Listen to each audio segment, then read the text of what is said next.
Did you watch Rihanna's performance until the end on Sunday? The 13 minutes performance seemed to leave fans divided, with some fans writing how incredible it was, some wrote just how underwhelming the whole thing was. After not being on stage in some time, fans expected bigger. I'm your host Lauren, and today we're going to be counting down the top 10 performances that were better than Rihanna's. Starting off at number 10, Katy Perry. The 2015 halftime show performance by Katy Perry, featuring Lenny Kravitz and Missy Elliott, was objectively one of the most over top. Like Rihanna, Katy took this opportunity to showcase a medley of her greatest hits, ending with her hit song, Firework. With Pepsi being the show's sponsor, it really appeared that they were sparing no expense. Katy rides in on a huge animatronic lion in a flame dress to perform her song Roar. She didn't commit to just one outfit through the night like Rihanna though. She mixed it up, having a total of 4 wardrobe changes. Even those who wouldn't particularly call themselves fans of Katy had to admit that headlining performance was definitely a spectacle. Bringing out fake palm trees and dancing sharks really brought another layer to the show, with some fans even saying the left dancing shark stole the show entirely. The shark dancer appeared to have forgotten the choreography during her song Teenage Dream, resulting in the backup dancer becoming a meme. The moment went viral, with some saying this is one of the best known Super Bowl halftime moments. After the performance, fans took to Twitter to express just how much they loved the star, saying, "After watching tonight's game made me realize the new Katy Perry song and music video is fire.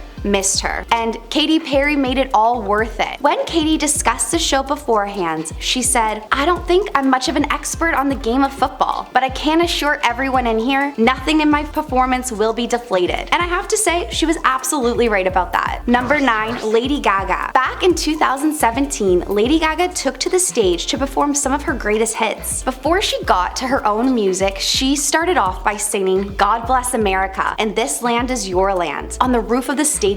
After reciting the last line of the Pledge of Allegiance, she jumped off the roof, attached to a harness of course. The show itself had many memorable moments and was sold out event for all ages. Many regard this as one of her most powerful performances throughout her career at the time. When discussing the event on Jimmy Kimmel, she really only wanted to talk about one major part of the performance, the football catch. Lady Gaga regards this as a very silly decision, saying, "While playing the Super Bowl is a huge honor. I remember I got a phone call to play the show, and I just cried around my room, and I don't know why I made this silly decision to decide to catch a touchdown at the end. The catch wasn't seeming like it was going to work during her rehearsals, recalling by saying, 'I was super excited to catch this football, but 4 out of 5 times that we practiced it, I didn't get it. Everyone on her team wanted to be the one to throw her the ball, but it just wasn't looking like it was going to work out. So the star insisted it had to be an actual quarterback to throw it to her. She knew if she didn't catch this ball, fans and the media would just not let her forget it. Luckily with the quarterback, Brian Mann, she caught it, and it was definitely something to remember." Number 8, Beyonce. Beyonce's 2013 halftime show with Destiny's Child was an iconic moment. Clarifying she would be absolutely singing live during the performance, it seemed evident she did just that as she sang through the decade's worth of hits. Starting things off solo by singing one of her singles, Love on Top, fans really started to get excited. Hosting an on-stage reunion with her old group mates Destiny's Child, Kelly Rowland, and Michelle Williams, they sang through a melody of a few songs as a group, completing the performance solo with her song Halo. It blew away many, with the audience full of screaming fans, with one fan commenting just hours after Rihanna's performance this year, saying, "Just here to say that Beyonce still has the best halftime show ever." Beyonce told the press ahead of time how she knew just how big this opportunity was. But instead of other celebs in the past, she said this time she felt ready. She went on to say, "I'm trying to learn how to live every moment, because these moments are not promised to us. I've had a 16-year-long career, and all the things I've done have prepared me for this. I'm ready." Before performing her headlining act in this past Sunday's Super Bowl, Rihanna admits she studies Beyonce's halftime performance, saying, "I watched Beyonce's halftime performances a couple of times. She is a beast and on a whole other level. Just to be inspired really." Though many would say the two performances ended up being quite different, no one can deny Beyonce's performance was iconic.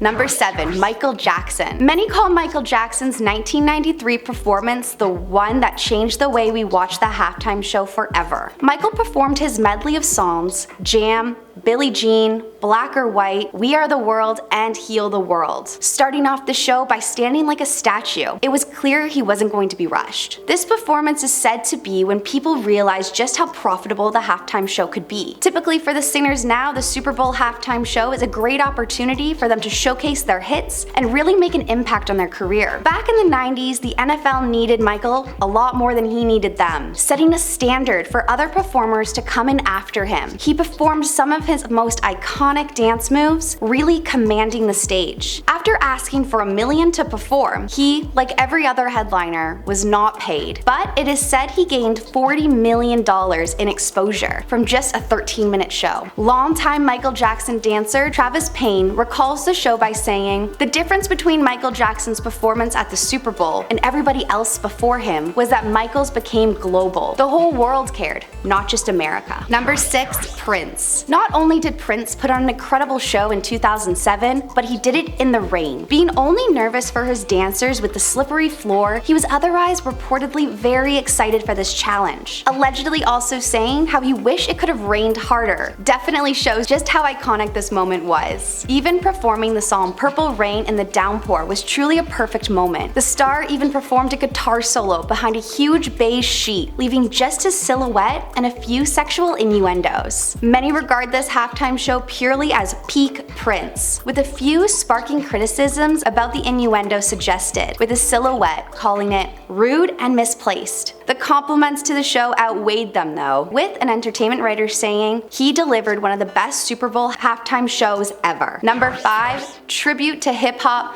Dr. Dre, Snoop Dogg, Eminem, Mary J. Blige, and Kendrick Lamar. The 2022 performance really was a legendary hip-hop moment. Before the show, Mary J. Blige told the press, "This is going to be the most epic thing in music, and LA is never going to be the same." This performance was set to be a big moment for rap and hip-hop, as the Super Bowl typically showcases genres like rock, R&B, and pop, so they really had to pull out all the stops. Dr. Dre went on to say, "We're really gonna open more doors for hip-hop artists in the future and make sure the NFL understands that this is what it should have been a long time ago. It's crazy that it took this long for us to be recognized." With insane sets and 3 convertibles, each artist had a chance to take the stage, leaving many fans mesmerized. They ended the 13-minute performance with all 5 on the stage, fireworks going off, and fans reacted by saying, "Hands down, one of the best halftime shows because of these legends together was iconic." And the fact that they had Kendrick Lamar performing with them just solidifies his legacy. Imagine performing with men and women you looked up to at the Super Bowl. This is for real hip-hop fans. Number 4, Jennifer Lopez and Shakira. Let's talk about the amazing 2020 halftime show with Jennifer Lopez and Shakira. Not only did they have insane outfit changes throughout, a set list that showcased both the stars' greatest hits, and incredible choreography, they also paid tribute to the late NBA legend Kobe Bryant. Before the show, Jennifer explained to reporters why she wanted to add Kobe's legacy to her performance. She says, "I think it's just affecting everybody so much because it's just reminding us how fragile life is and how we should appreciate every single moment." Aside from the emotional moment for Kobe, the rest of the performance was full of excitement and energy. Shakira shared with Jennifer before the performance saying, "During those 6 minutes I have and those 6 minutes you have, we will be able to take people on a journey that shows who we are and who we've been all these years." Fans still came back constantly to watch the 2 stars perform this amazing halftime show, saying, "I came here after watching Rihanna's show, and this is definitely and will continue to be the greatest show of all time." Shakira and J-Lo are some queens. Number 3, Bruno Mars. Singing a collection of his top hits back in 2014, Bruno Mars carried a huge amount of expectations with him, and with his 8-piece band, the Hooligans. They did not disappoint, starting off the show by coming in doing a drum solo, got the audience dancing immediately. Many can't argue he just radiates charisma, with Bruno saying, "It is my job to uplift people." About halfway through the performance, the legendary Red Hot Chili Peppers joined Bruno on stage for a quick collab of their song, Give It Away. The absolute energy in the building was so powerful as they got everyone to start jumping with them. Most fans agree that Bruno really gave it his all in those 13 minutes, commenting on the video saying, "Just here to say that another year goes by and no one has ever done a better halftime show than Bruno Mars," as well as, "Nice of Bruno to let them play football at his concert. Number 2, Madonna. In very Madonna fashion, she took to the 2012 halftime show with her over-the-top mindset. Coming out to perform Vogue with Roman soldiers all in gold, you really can't expect anything less from Madonna. Having 4 guest appearances, including LMFAO, Nicki Minaj, and MIA, and CeeLo Green, there was really something for everyone. Most fans couldn't believe that Madonna was 53 years old and performing incredible choreography alongside younger celebrities, saying she took the Super Bowl to a whole other level, and the visuals, her catalog, and her stage presence is timeless. From Roman soldiers to trapeze artists to cheerleaders and a marching band, it was definitely an unforgettable show, and a show we know MIA won't forget after flashing her middle finger to the cameras, explaining that the middle finger was done as a sign of a spiritual devotion. Most just couldn't believe it, resulting in a $1.5 million lawsuit that reached a private settlement. Number 1, Coldplay. Headlined by Coldplay, many fans say Beyonce and Bruno Mars really stole the show back in 2016. Starting off with Coldplay's lead singer, Chris Martin, singing Viva La Vida. The stage is filled with colors and fans jumping with the star. After about 5 minutes, we have Bruno Mars come out with a bang on stage and a full leather fit, which leads to Beyonce coming out with her song Formation on the field, with a bunch of background dancers. Most fans of Beyonce and Bruno will agree that this is really the exact moment they stole the show, by saying Beyonce and Bruno should just do the halftime show every year. The two singers break out into a dance battle, seemingly leaving Chris in the dust, and then going on to take the stage, just them, until Chris rejoins later. Fans had commented on how even though it appears Beyonce and Bruno stole the headline, others agree that the 3 artists being there together created a truly memorable performance. With one fan commenting on the video of the show saying, Coldplay represents the dream, Bruno represents the celebration, and Beyonce embodies the power. What do you think of these halftime performances? And do you think Rihanna's show this year can compare? Let us know in the comments below and we'll see you in the next time.